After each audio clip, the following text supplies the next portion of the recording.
All right, well, thanks so much for having me. It's great to be here in cyberspace with everyone. And sort of interesting, the topic is Supreme Court term draws to a big close. And one of the many interesting things about this term is that no one is exactly sure when that big close is going to happen. This was already shaping up to be an epic term at the Supreme Court even before the pandemic.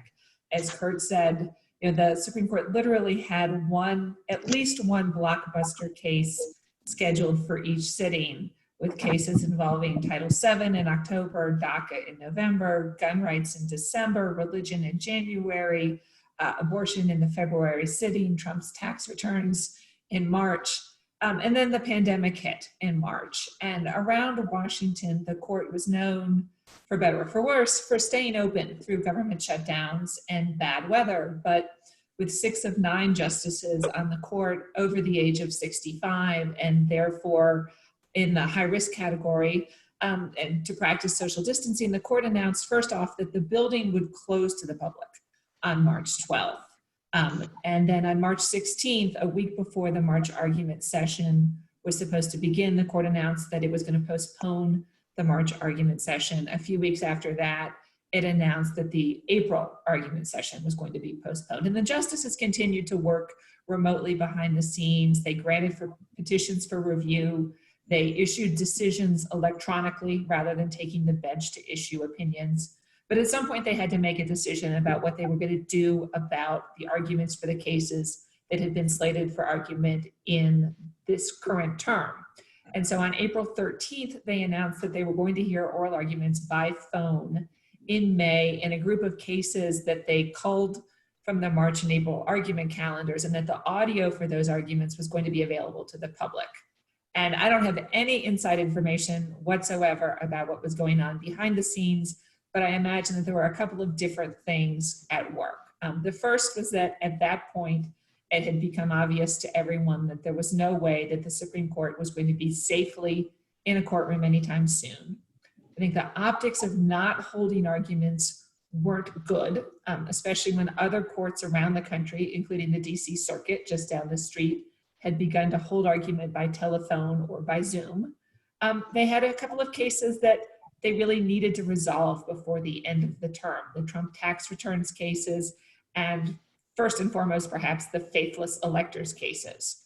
If they weren't going to hold arguments in the courtroom, they needed to make the proceedings available to the public somehow. And I imagine that there was widespread agreement among the 9 justices that live audio was going to be preferable to live video, particularly if they looked ahead to the possibility that they might continue making whatever format they use, live audio or live video, available even after they were back in the courtroom. And so on May 4th, live audio telephone arguments began in a case called U.S. Patent and Trademark Office versus Booking.com. And that case involved whether or not you can create a protectable trademark by adding the .com to an otherwise generic trademark term that could not be trademarked. The conventional wisdom is that the justices wanted to start with a relatively straightforward case for the telephone arguments rather than diving right in with Faithless Electors or the Trump tax returns cases on the first day. And the justices adopted a new format for oral arguments. They realized, I think wisely, that the sort of free-for-all oral argument style that they use when they're in the courtroom, with the justices firing questions at the advocates sort of willy-nilly, isn't going to work well in a remote argument when they can't see each other and they can't see the lawyer who's arguing. So they went with a system in which each justice had a specified amount of time to ask questions, starting with the Chief Justice and then rotating through each justice in order of seniority. The system meant that we heard early and often from Justice Clarence Thomas, because he's the second most senior justice. So the Chief Justice kicked off the questions, and then the next set of questions came from Justice Thomas. Justice Thomas has often complained that he doesn't like the sort of free-for-all format. He thinks that it's rude and doesn't give the advocates a chance to really make their case. And so this system, with when each justice has an allotment of time, seemed to be more to his liking, and his questions were often ones that his colleagues then picked up on. You'd hear justices from both sides of the ideological spectrum say. Well, I'd like to pick up on the question from Justice Thomas. There were some technical glitches, to be sure, during the oral arguments by telephone. First and foremost, there was the toilet flush that we heard during one case. The justices sometimes had trouble with the mute button, but overall it seemed to be a success. There was none of the sort of grandstanding that people often predicted would happen if the audio or the video was made public. Everyone seemed to be on his or her best behavior, and thousands, tens of thousands, and in some cases even hundreds of thousands of people listened in or pretty quickly downloaded the audio from the arguments. So I think that there's a lot of interest in the Supreme Court's docket. Speaking of dockets, another thing that has come up as a result of the pandemic is what those of us in the press corps refer to as the Supreme Court's COVID-19 docket. The beginning of a couple of cases that sort of come up to the court on an emergency stay basis, asking the Supreme Court to step in various issues involving COVID-19. There was the Wisconsin primary election case. Last weekend, the Supreme Court rejected challenges by churches in Illinois and Southern California to stay-at-home orders in those states. The churches had asked the justices to lift restrictions on gatherings in those states in time for them to celebrate Pentecost Sunday. In Illinois, the justices turned them down on Friday evening with a relatively brief order that said, basically, there's new guidance in place. You can come back if circumstances warrant. In California, the church had been arguing that the state's stay-at-home order and reopening plan treated churches differently than it treated big box stores, restaurants, hair salons, and that therefore discriminated against religion. By a vote of 5-4, the Supreme Court rejected the church's order asking for relief that would allow it to open. There was new guidance from the state and then a new order from San Diego County that would have allowed the church to open at 25% of capacity or 100 people total. Chief Justice John Roberts provided the fifth vote that denied the relief that the church was seeking, and he wrote an opinion concurring in the decision. And he said, basically, the state has limited the size of other non-religious gatherings like plays and concerts. It's treated grocery stores and banks differently because they are different. And then an important line that we've seen already in another stay request from the federal government, he said, courts ordinarily shouldn't guess politicians' judgments, particularly on issues like the pandemic, and particularly when you're coming on an emergency basis. Justice Brett Kavanaugh dissented, and he said, restrictions on worship services violate the Constitution because businesses that aren't subject to the restrictions are comparable to gatherings at houses of worship. Right now, the Supreme Court has before it a dispute over the release or transfer of prisoners from a prison in Ohio, where there's been a lot of COVID-19 cases, and they could rule as soon as today. I'll talk quickly about two cases to make sure we have time for discussion and question, both of which were argued right before the Supreme Court closed down in March. They both argued in early March. One called SELA Law versus CFPB, a challenge to the leadership structure of the CFPB. The CFPB, the Consumer Financial Protection Bureau, is led by one director who's appointed by the president, confirmed by the Senate, to serve a 5-year term. Once the director's confirmed, the president can only remove him or her for, and it's interpreted as for cause. The exact phrase is inefficiency, neglect of duty, or malfeasance in office.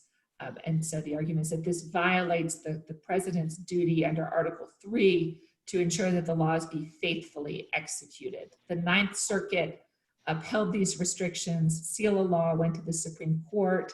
The CFPB, the federal, now represented at that stage by the US Solicitor General, agreed that the removal restrictions violate the Constitution. And so Justice Kagan, who's the circuit justice for the Ninth Circuit, appointed former Solicitor General Paul Clement to defend the Ninth Circuit's ruling and the removal restrictions. And so there were two questions at oral argument. The first is whether the restrictions violate the Constitution. And then the second one, if they do, what happens next? Can the removal restrictions be separated from the rest of the law, creating the CFPB, or does the whole CFPB fall? With the caveat that making predictions based on oral argument is always dangerous. It was very difficult to read the room at the oral argument. If I had to make a prediction, I would guess that there's a majority to say that the removal restrictions do violate the Constitution, but that they can be severed from the rest of the CFPB statute.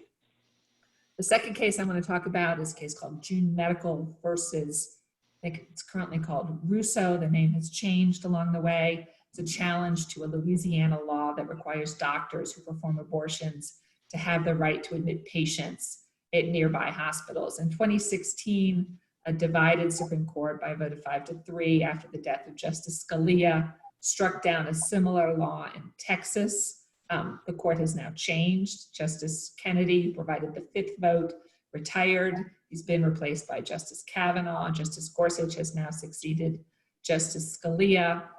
In 2019, the abortion providers came to the Supreme Court after the Fifth Circuit upheld the Louisiana law, seeking an emergency stay to keep the state from enforcing the law while they could come to the Supreme Court on cert. And the Chief Justice, John Robert, who'd been a dissenter in the Texas case back in 2016, provided the fifth vote to block the state from enforcing the law. So there's really sort of, I think, there are dueling arguments at the Supreme Court by the abortion providers are that this case is just like the Texas case. The law is just like the Texas law. The burdens and benefits of the requirement are the same, and therefore you need to strike down the Louisiana law as well. The state's basic argument is that although the law may be very similar, doesn't mean that the court should reach the same outcome here. The court in the Texas case didn't rule out a different result when you were dealing, as you are here, with a different regulatory context and a different record. Roberts and Kavanaugh appeared to be the key votes, not surprisingly, at the oral argument in early March. There was not a lot of interest in another issue that the court agreed to take up. There was a cross petition filed by the state asking the justices to weigh in on whether the abortion providers have what's known as standing, a legal right to sue at all on behalf of their patients when they're challenging a health and safety regulation. There was not a lot of interest in that at oral argument. That doesn't mean that the justices won't reach it here. So I want to stop. I know I've gone over my time, for which I apologize, but pass it off to John and John. John Malcolm, could you talk about a few cases and anything else that interests you? Sure. Well, I have what are actually 8 cases that I will try to cover in probably a little over 10 minutes. The first 3 cases all deal with the DACA program. This was a case that was argued on November 12th, so pre-COVID-19. So in 2012, the Obama administration established the Deferred Action for Childhood Arrivals, or DACA program, which allowed undocumented young adults who came to the United States as children who met certain eligibility requirement to apply for a protection, at least temporary protection from deportation and other benefits as well. Since then, roughly 700,000 illegal immigrants have obtained relief under DACA. In 2017, the Trump administration announced that it wanted to wind down the DACA program, and that led to a flurry of lawsuits. So the challengers argue that the termination of the DACA program violated the Administrative Procedures Act because the program was lawful and the decision to end it was arbitrary and capricious and not the product of reasoned decision-making. The challengers acknowledge, however, that the government might have been able to end the DACA program if they had made different arguments and made a better record, but that they are stuck with the arguments that they made and the record that they have. As you might expect, they obviously also have emphasized the very sympathetic plight of many of the dreamers who would be forced to leave the country if the program were ended. The lower courts agreed with these arguments and ordered the government to keep DACA in place. Now at the Supreme Court, The government is taking the position that the decision to end DACA is non-reviewable, that it was one that was completely left to agencies' discretion, in this case, the agency being the Department of Homeland Security. They argue that after all, the original DACA program, which was really a decision not to enforce the nation's immigration laws against the so-called Dreamers, was originally couched as a legitimate invocation of prosecutorial discretion. They argue that this was a policy choice and that a different administration can make a different policy choice. The government also argues that even if the case, even if this action is reviewable, that the decision to end the program was lawful because, one, the DACA program was itself unlawful. This received some support from a Fifth Circuit decision in a case involving the parallel DAPA program and also an attempt to extend DACA. And that in addition to the fact that DACA was unlawful, it's also bad policy that has never been authorized by Congress. Hence, for those two reasons, this was not an arbitrary and capricious decision. During oral argument, several of the liberal justices expressed concern that the Trump administration had not paid adequate attention to the effects of rescinding DACA, and they also talked about whether the administration had considered reliance interests by the Dreamers in the continuation of the program. They were also highly skeptical, obviously, of the United States' government that the issue was not reviewable. Some of the conservative justices were more amenable or receptive to the non-reviewability argument. And there was also a thread among the conservative justices about, is it really worthwhile remanding this case since everybody agrees that the administration could wind down DACA if it had just proffered different reasons and not relied so heavily on its view that the original DACA program was unlawful. Obviously, guessing outcomes is a perilous undertaking, but I think that the Chief Justice and the four conservatives, Justice Thomas's silence notwithstanding, appeared to be leaning towards the government's position, and it will clearly be a 5-4 decision. I think the government is likely to prevail. The next two cases deal with faithless electors. They emanate out of Washington State and Colorado, and they were argued on May the 13th. So as everybody knows, voters in the United States do not directly elect a president and a vice president. Instead, the Constitution instructs states to appoint electors, and they're the people who vote for a president and vice president. 48 out of the 50 states, including Washington and Colorado, have a winner-take-all approach to appointing electors. Whichever candidate wins the popular vote in that state is supposed to get all of the electors, who are typically chosen by the political party of the candidate that prevailed in that state. The electors then gather on the same day in early December to cast their own ballots, and the votes are counted before a joint session of Congress in the first week of Congress, and the results are announced by the vice president.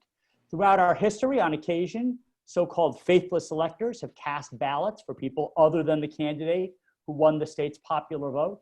They have never affected the final outcome of a presidential election, but in a very close election, they certainly could. Washington State has a law that imposes a $1,000 fine on faithless electors, and Colorado has a law that calls for the removal of faithless electors. 30 other states, by the way, also have penalties for faithless electors. In 2016, Hillary Clinton won the popular vote in both Washington and Colorado, and some Colorado electors who wanted to vote for somebody else other than Hillary Clinton and Tim Kaine challenged the constitutionality of those laws. When the Washington electors voted for someone other than Hillary Clinton, they were fined, and those fines in the state's law were upheld by the Washington Supreme Court. When one of the Colorado electors voted for or said he was going to vote for somebody other than Hillary Clinton, he was removed. He was also referred, by the way, for potential prosecution for perjury, although no charges were ever filed. The 10th Circuit held that Colorado's law was unconstitutional. So before the Supreme Court, the electors argue that Article 2 of the Constitution gives the states the power to appoint electors, but it does not give the states the power to control how they vote. They argue that the Constitution simply says that the electors must vote by ballot, but it gives them the discretion to vote for whomever they choose, and that the framers did not intend for them to be merely a rubber stamp. They cite to people like Alexander Hamilton in Federalist 68, who says that the electors were to be men, obviously now women, of good judgment, who could be trusted to exercise that judgment in choosing the best candidate. They also point out that throughout our nation's history, Congress has counted more than 180 electoral votes that were cast by faithless elector, and that no such one of those votes has ever been rejected. The states, on the other hand, argue that giving the state legislators the rights to direct the manner by which electors are appointed means that they also have the right to control how they will vote. Were this not so, the states argue, they would have no ability, for instance, to remove an elector who wanted to cast a vote for an ineligible candidate, or it wouldn't give them the ability to remove an elector who was frankly bribed to vote for somebody. They also argue that it's irrelevant that Congress has, counted the votes of a few faithless electors. They have also counted the votes of faithless electors who were replaced by faithful electors. They also argue that permitting faithless electors to vote any way they please might cause an election to be a hollow exercise, undoing the votes of legitimate voters, leading to chaos and undermining respect for our democracy. I would also note that this decision is not only going to have a dramatic, if not decisive, effect on future elections, it also could have a dramatic effect on the national popular vote movement, because obviously, if a faithless elector were free to do whatever he or she chooses, he or she could vote how they please, regardless of any compact that the state might have entered into to award their electors to the winner of the national popular vote. During the oral argument, it appeared as if several of the justices were leaning in favor of the states, and I think that the states, as a result, are likely to win. The final three cases that I will discuss in my mad rush all involve President Trump's financial records. So as everyone knows, in 2016, then candidate Trump refused to release his tax returns. He has still refused to release his tax returns. Those spawned a whole flurry of cases that were argued on May the 12th. In one case, the House Committee on Oversight and Reform issued a subpoena to Mazars, which is the president's longtime accounting firm, for financial records relating to the president and his businesses. The committee says that it wants the documents as part of an investigation into the adequacy of current ethics laws. The second case involves the House Committee on Financial Services and the House Permanent Select Committee on Intelligence. They issued subpoenas to Deutsche Bank, which is the president's biggest lender, and to Capital One, seeking records of the president, his family, and the Trump Organization as part of an investigation for purposes of legislation, they say, in terms of possible foreign influence in US elections. Before the court, the president argues that these subpoenas are unprecedented, that there would be no limiting principle whatsoever if all Congress would have to do is to say, well, it's considering legislation of some sort, and that the records that are being sought, even private records long predating the time of the president's tenure in office, might somehow be helpful to Congress in studying the issue. The president's lawyers argued that the real purpose behind these subpoenas is so that the House can continue its investigation into whether the president broke the law, and that Congress cannot transform subpoenas for a law enforcement purpose into subpoenas being issued for a legislative one through this ruse. They argue that if this were actually a legitimate impeachment inquiry and the subpoenas were authorized by the whole House, the situation might be different, but that is not the procedure that the House has used. The Solicitor General's office has weighed in favor of the president, saying that a more stringent standard should be appropriate for subpoenas issued to the president. They argue that the House should have to demonstrate that the records sought are demonstrably critical to a legitimate legislative purpose, and that they have no other means of obtaining any of this information. The House has argued that these subpoenas are not unprecedented and that committees have a long history of engaging in wide-ranging investigations in areas in which they legislate or might legislate in the future. They argue so long as there is any valid legislative purpose, and it can be pretty nebulous, that they are entitled to the records, even if, by the way, those records could also be used to simultaneously investigate potential wrongdoing. They argue that House rules give the committees the power to issue subpoenas, and that the president could seek to quash the subpoenas if he wants to by arguing that they would be unduly burdensome and interfere with his ability to do his jobs, but he hasn't made that argument yet. The third case involves grand jury subpoenas that have been issued by the Manhattan District Attorney, Cyrus Vance, to Mazars.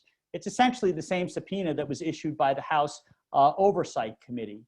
The district attorney says that he is looking into the financial practices of the Trump's companies and whether or not the president and his companies violated state campaign contribution laws in connection with alleged hush payments, money payments to an adult film actress, I use the term loosely, and a former Playboy model in the run-up to the 2016 election. The president argues that the Constitution says that a president can't be charged with a crime while he is in office and that only Congress can remove him and hold him accountable through the impeachment process. He argues that there are 23, more give or take, district attorneys across the country who are popularly elected, and that the opportunities to harass a sitting president by subjecting him to criminal process would be nearly endless. Once more, the Solicitor General's office has weighed in on the president's behalf, saying that the state should have to clear a high bar and demonstrate that the evidence is directly relevant to issues that are going to be pertinent to a trial and that they are not available from any other source. The district attorney is arguing that the president is really trying to seek immunity from providing any kind of records or examining anything about acts that are unrelated to his office and that predate his tenure in office. And he argues that the records are also necessary at this time because they might be needed to preserve evidence that might otherwise disappear, or to address criminal violations that might run up against an applicable statute of limitations. They also say that responding to third-party subpoenas is a lot less burdensome than facing an indictment, and that any stigma that might otherwise attach to the president would be protected by grand jury secrecy rules. He also argues that the president might be able to assert a privilege or argue that the subpoenas are overbroad, but he hasn't made those arguments. So all three of these cases obviously strike at the heart of separation of powers. The justices seem to be genuinely troubled by the potential impact of their rulings. They fear that a ruling for the president might immunize him from a criminal inquiry or make it difficult for the House to carry out its legitimate legislative or oversight functions. They also fear that ruling for the House or for the district attorney might subject an unpopular president, such as this one or a future one, to nonstop invasive examinations through the issue of wide-ranging subpoenas, merely by coming up with some nebulous but conceivable legislative purpose, or by initiating a politically motivated criminal investigation. Either would serve to distract the president from being able to address the myriad of issues that presidents confront on a daily basis. A lot of the questioning during the argument obviously dealt with the subpoenas that were upheld in the US v. Nixon case and the Clinton v. Jones case. A lot of questions obviously were directed towards the president's lawyers in that regard. Very hard to tell how these cases are going to come out. The general wisdom appears to be that there might be a split decision, with the president winning a narrow victory in the case against the House and losing in the case against the district attorney. And based on my reading of the transcripts and listening to the arguments, I think that that is a distinct possibility. Now I'll turn it over to the other John. John Eastman, please talk about some cases and any other thoughts on what remains this term. Sure. Before I get to my cases, I want to give some inside baseball commentary because as of Monday and the decisions that were handed down on Monday, some of the open vacant slots on opinion writing is starting to come into view. And so I just want to touch a little bit on that, on how that works for people that don't know. Each sitting, the Chief Justice works with the senior justice in the majority, if he's not that person, to kind of allocate the opinion rating assignments so that each justice has a roughly equal workload coming out of each sitting. So as opinions come out from each sitting, you narrow down the list of cases still to be decided and who's not yet written yet, and you get a pretty good sense of who got at least the initial assignment in the case. And so, for example, the only case not decided yet from the November sitting is the trilogy of cases dealing with the DACA case. And the only justice who has not yet written an opinion from the 9th, from that November sitting is Chief Justice Roberts. And so under normal speculation, one can assume that Chief Justice Roberts is writing those opinions in those three cases. But now we're in June, and that was argued back in November. So maybe there was a little hiccup along the way, and the vote that initially assigned it to him didn't end up holding as the opinions were circulating. And maybe there's just people writing strong dissents, or maybe he lost his majority and there's now a shifting majority with a new person writing. So some interesting things going there.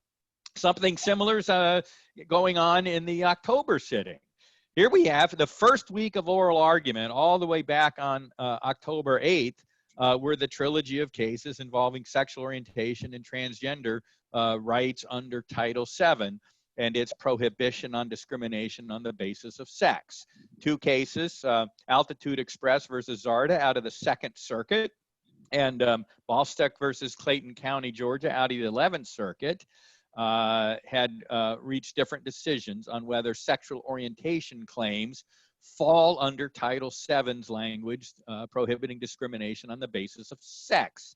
And then a parallel case involving Harris Funeral Homes, also out of the 11th Circuit, involves whether the because of sex language, either on its own or as a question of sexual stereotyping under a Supreme Court decision in Price Waterhouse, also violates Title VII and Title VII protecting transgender claims.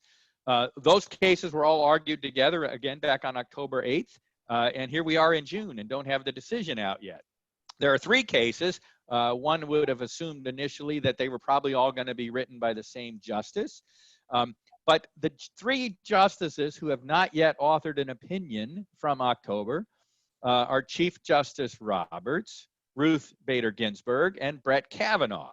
It's hard to imagine a scenario where the 3 of those each have one of those cases. And so one assumes that maybe 2 of the 3 are writing those decisions.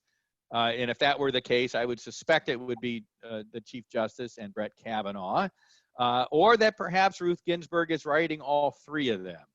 It's a very interesting dynamic, a little insight. The same thing can be true of the January sitting.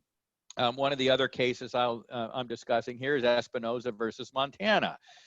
This involves a long-standing, long-simmering challenge to state mini Blaine amendments, they're called. These are state constitutional provisions that were enacted the latter half of the 19th century after a federal constitutional amendment called the Blaine Amendment failed. When that amendment would have prohibited any taxpayer funds going to religious entities whatsoever. That amendment effort failed, but a lot of states adopted their own mini Blaine amendments in their state constitutions.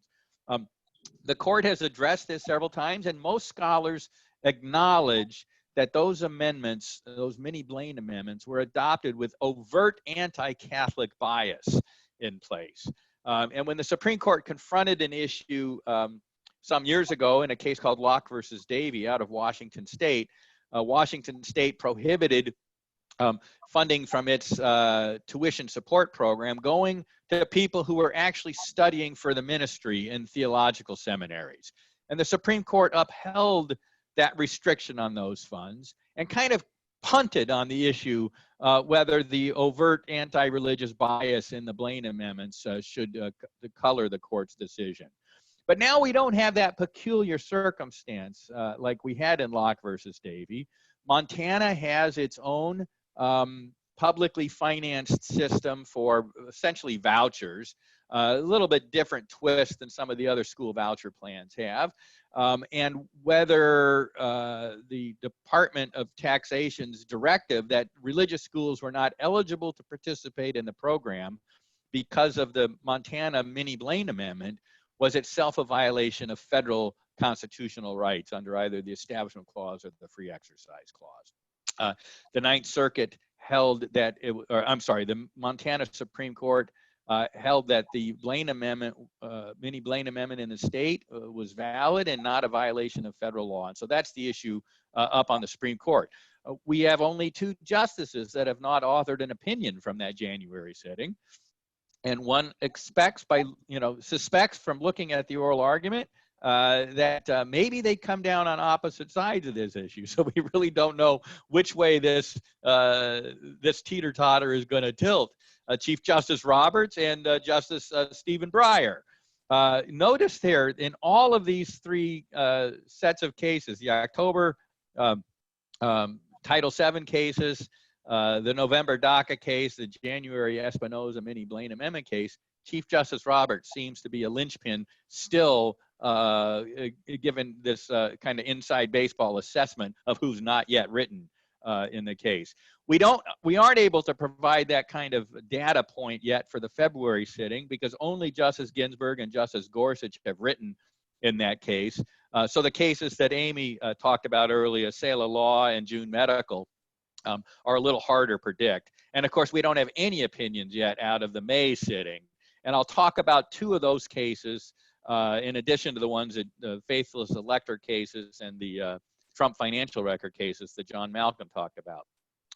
The first is the Little Sisters of the Poor case, and also Trump versus Pennsylvania, dealing with the still lingering fight over the contraceptive mandate in the Obamacare. This is a fight that is now 10 years in the litigation making, and we still don't have a resolution of it. It's been to the Supreme Court twice, and both times they've bid on several of the key issues.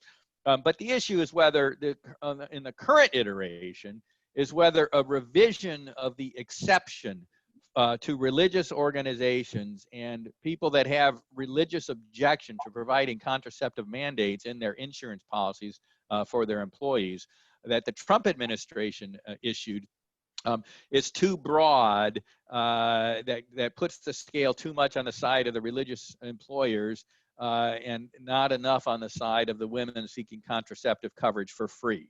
Now, what's interesting about all of this is that you go back and actually look at the debate on the floor of the Senate when this provision was added. It was added by Senator Barbara Mikulski as a preventative care for women health screenings like breast cancer and cervical cancer that insurance companies had to provide without cost. When it gets over the Obama administration Health and Human Services Department, they farm it out to an advocacy group that basically takes the statute and limit it to preventive coverage and wants to now cover all contraceptive care and well beyond what the statute authorized. Nobody along the way in these things has stopped to look on whether this was an illegal delegation of lawmaking power to the agency. There were a couple of questions that kind of touched on that during the oral argument, but I don't suspect the court's going to decide it on those grounds. What we have here, though, is a continuing conflict between the religious rights of employers and the decision not to facilitate conduct that in their religious views is immoral. And then we now have questions of standing because the entities bringing the suit were unable to show that the women would not be able to get contraceptive coverage on their own if it wasn't covered by their own employment policy. And so lots of those issues playing as well. And then in the Trump versus Pennsylvania case, we also have the issue, which the Supreme Court has now indicated on several occasions, or several justices have indicated, that they're troubled by. And this is the issuance of nationwide injunctions, or to use Justice Thomas's phrase, universal injunctions issued by a single trial court judge, which has really forced the Supreme Court's hand to weigh in and address issues while they are still percolating in the lower courts. A process that in times past the Supreme Court benefited greatly from because they would wait for a number of cases to be decided in different directions by different circuit courts of appeals to get the added wisdom of those differing views before they took up a case. It's one of the reasons Supreme Court practitioners will tell you one of the strongest arguments in favor of arguing for the Supreme Court to take your case or to grant your petition for a writ of certiorari is that there is a split among the circuits on the issue presented by your case. The split already well developed. The Supreme Court has that body of knowledge and expertise at the lower courts to draw on. But with the nationwide injunction, all of that process, that orderly process, is short-circuited, and the Supreme Court has to take up the case before any of that's been able to go on. And so increasingly, several of the justices have raised questions about the validity of these nationwide injunctions, and that's at issue in the Trump versus Pennsylvania component of this case as well. The third the case that I was assigned to talk about is Our Lady of Guadalupe versus Morrissey and St. James School versus Beale. few years ago, the Supreme Court decided that a minister, an ordained minister who was a teacher in the school, that was exempt from protection on Title VII employment discrimination requirements because of what so-called ministerial exception. Of course, not all religious faiths use the word minister as frequently as some other religious faiths do, including the religious faith that was the issue in that case, Trinity Lutheran. And so without the title minister, do teachers that perform religious functions, leading the class in prayer, teaching Bible study, or what have you, do they also qualify, or rather do the schools or the religious institutions sponsoring the school qualify for a ministerial exception from employment discrimination laws in furtherance of their religious mission? And that's what the issue is in this pair of cases that was argued back in May. And for anybody that, let me give Amy a real plug here, because with SCOTUSblog, if you're not watching SCOTUSblog or reading Amy's commentary on almost every case that comes out and the oral argument results, then you really don't know what you're doing, because she provides the best and comprehensive assessment and the nuances of the justices' questions about the oral argument. For those of us that live 3,000 miles away and can't attend all the time, she's my go-to resource for this. And so I would encourage you, for more details and nuances while we're waiting for these decisions to come out later this month, read Amy early and often. John, I think Amy is the go-to resource for all of us. So thank you, Amy, not just for your remarks here, but the valuable service that you provide. John, let me just follow up on the first set of cases you discussed, the LGBT cases. That's limited on its face to Title VII employment discrimination. But, you know, very much in the news is issues like transgender athletes on women's teams and, you know, transgender folks in women's bathrooms. How will these decisions affect those other issues that aren't technically employment? Well, the two sexual orientation cases, I don't think are going to affect those issues nearly as much. Although, depending on how much manipulability they allow into the statutory language, could have bleed over effects. But I think more directly affected on those will be the Harris Funeral Homes case, because the language there, if depending on how they rule on that case, and this involves a man who was worked at a funeral home and decided to start cross-dressing in anticipation of transgender reassignment surgery. And the funeral home said, "This is, you know, you're not meeting our dress codes for men by dressing as a woman." And the statute, Title VII, prohibits us from discriminating against you on the basis of sex, not on the basis of your gender identity or your transgender claims or status. And we're not gonna permit this. And they fired him.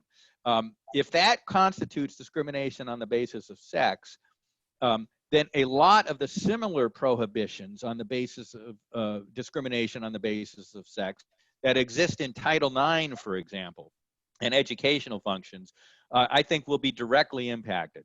That would affect athletic efforts, men participating in women's athletic programs, for example.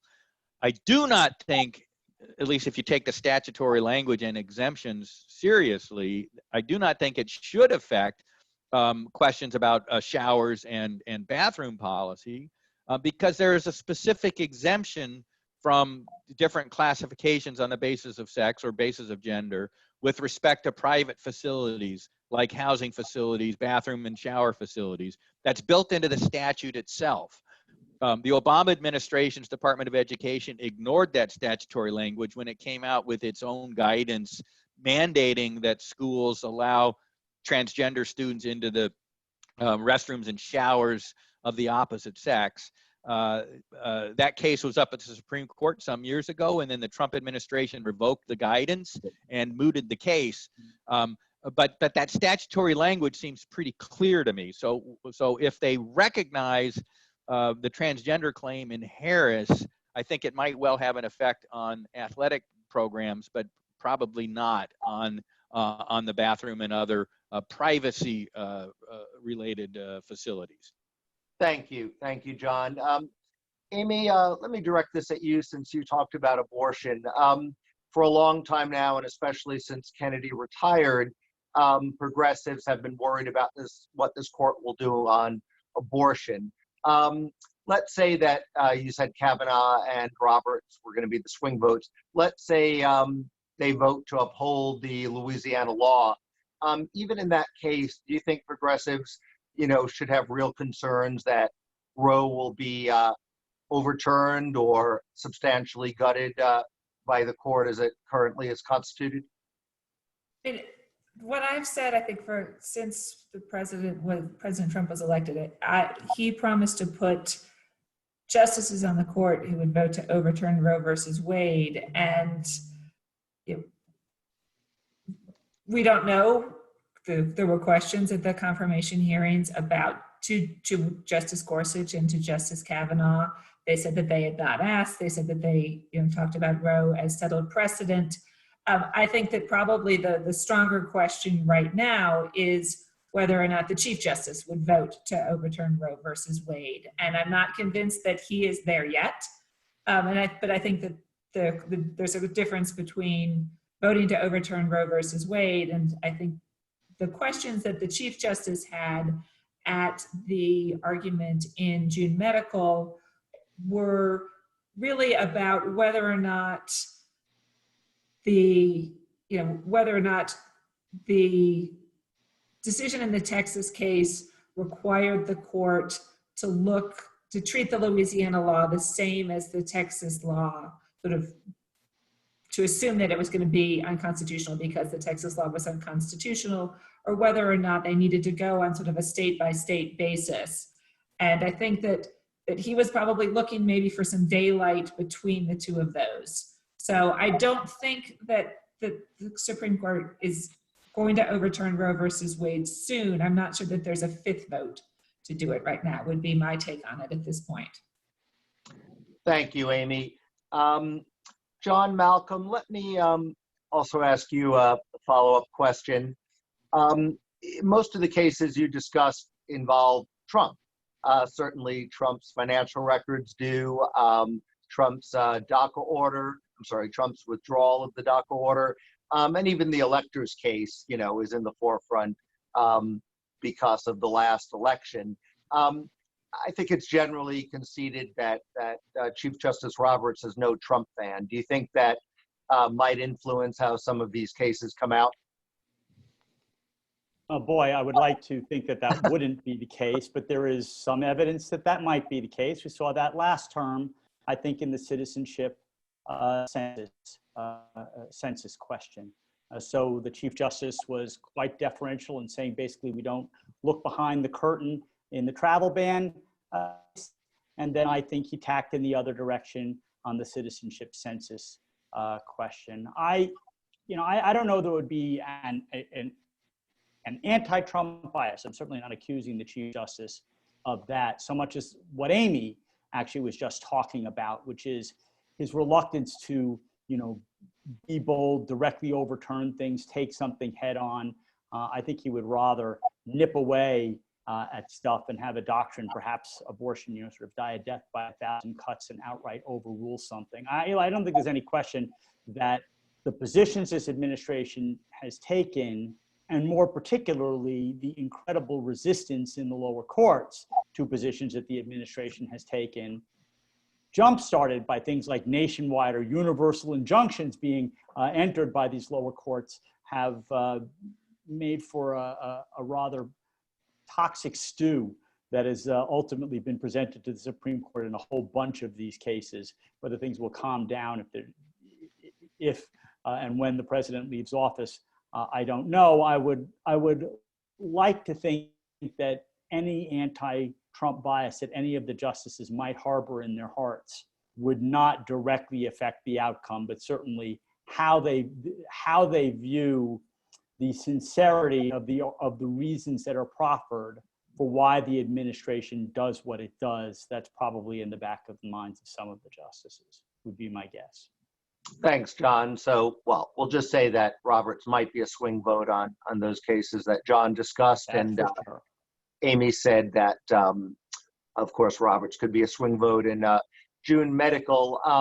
You know, Roberts is often a swing vote these days, you know, siding with the liberals sometimes with the conservatives. I'll ask this to all of you. Is it still a conservative court, or is it more an evenly balanced court? You know, 4 liberals, 4 conservatives, 1 moderate? Well, it's with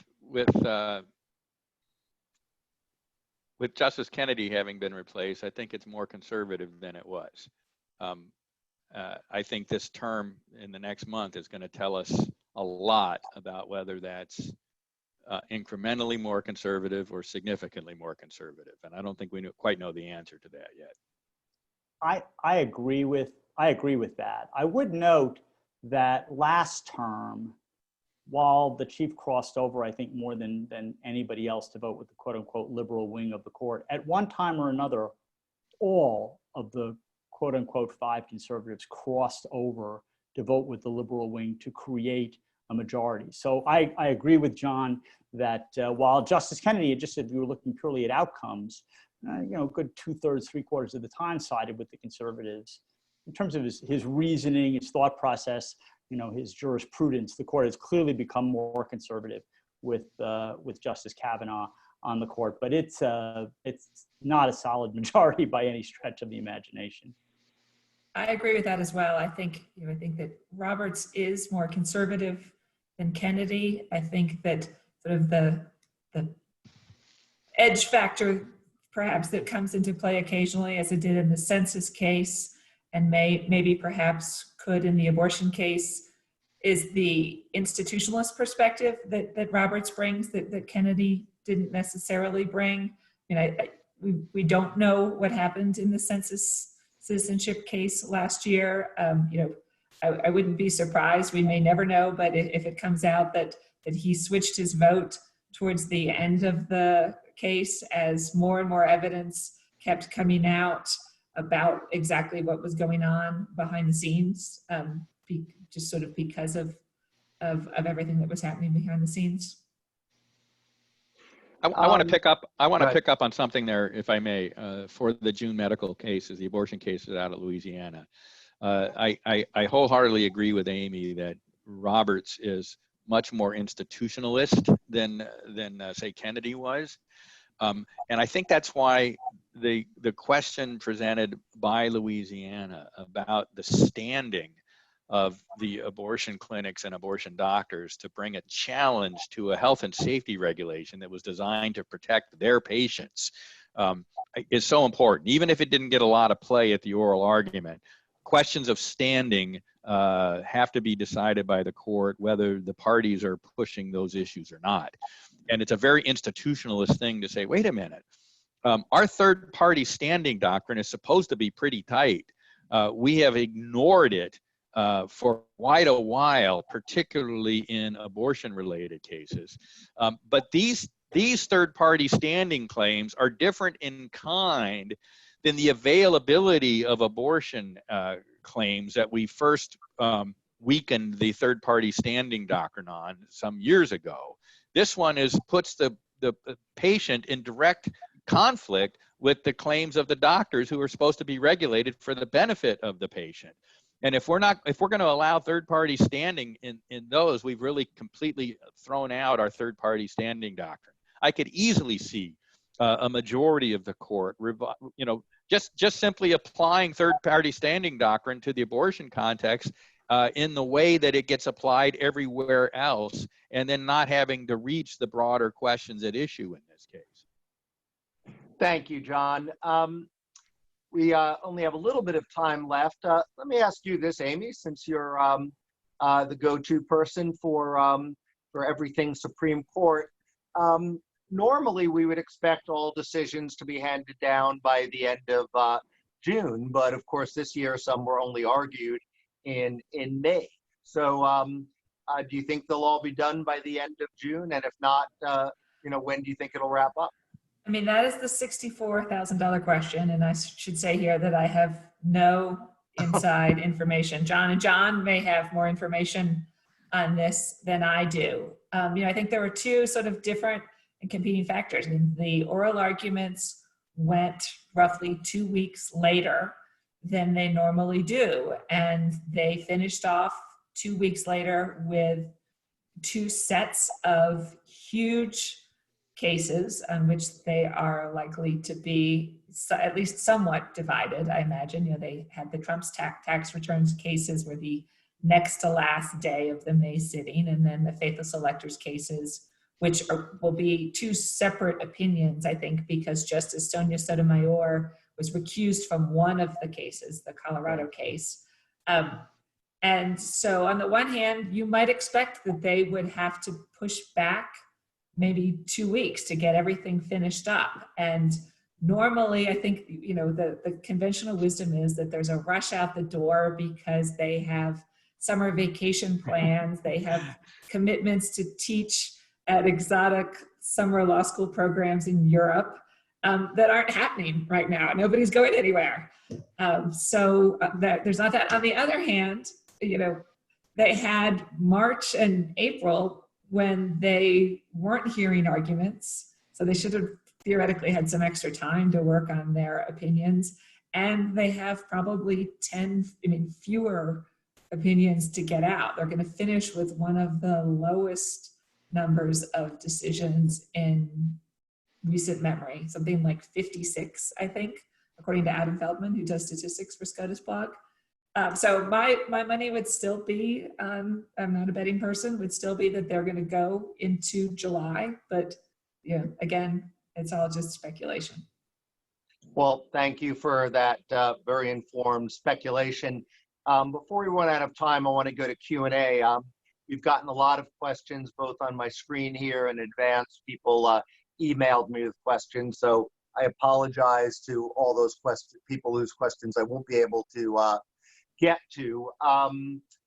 One question is from Frank, and he asks, how will Little Sister's decision impact things that are covered by health insurance other than contraceptives like abortion or gender reassignment? I guess I'll focus that question on John Eastman since he talked about that case, but anyone else can weigh in as well. Well, I think one of the issues that's weighing in favor of the contraceptive coverage is some claim that it's really not that great a burden on the religious exercise or the conscience. The court's struggling with whether they can ask that question at all. But certainly to ask it in the context of abortion coverage would be a much easier, more clear-cut decision weighing in favor of the religious conscience and something more like contraceptive use. So if they do overturn the exemption for contraceptive use, I think they will do it in a way that draws a pretty bright line that doesn't allow it to go any further than that into some of those even more controversial matters.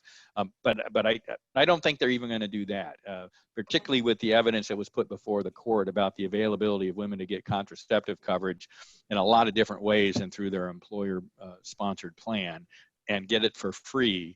I think in even asking the question about how much of a burden on religion this is something that the courts have traditionally been very shy of. Can I offer a counter view on that? So, I'm not sure I agree with that because I think the issue is not whether it's taking a pill or having an abortion, although I would note that the Little Sisters case also involves abortifacients, which ends up being a de facto abortion. It's just not a medical abortion. Really, the question is, what can the Little Sisters be forced to do before that service is provided? Can they be forced to sign their name to any document where once they sign it, all of a sudden, the contraceptions, the abortifations, an abortion, transgender surgery, whatever it is provided? And I'm not sure I see, if the issue really is what can they be forced to sign before somebody else provides those services, I'm not sure there's a difference between contraception, abortion, gender reassignment surgery. I think it's all fits in the same category. Thank you both. I don't disagree with that, John. I'm just trying to anticipate how some of the key justices in the middle of the court might try and make some distinctions there. I don't think they would be valid distinctions, but you've seen those kind of arguments. This is just about contraception. It's not about abortion, even though it involves abortifacients, and that was at issue in the Hobby Lobby case, for example, and what have you. I mean, they're trying to have it both ways, or at least some of the justices are. Well, we've actually now run over time, so I better stop it there and thank our panelists. We've had a fantastic turnout today, and that's no coincidence. It's thanks to having 3 great guests. So again, I can't thank you enough for all agreeing to participate. We do these every week, so we'll be back next Thursday afternoon with another hopefully just as interesting topic. Take care all now. Bye, Thank everyone. you, Kurt. Thank you, everybody. Take care. Bye-bye.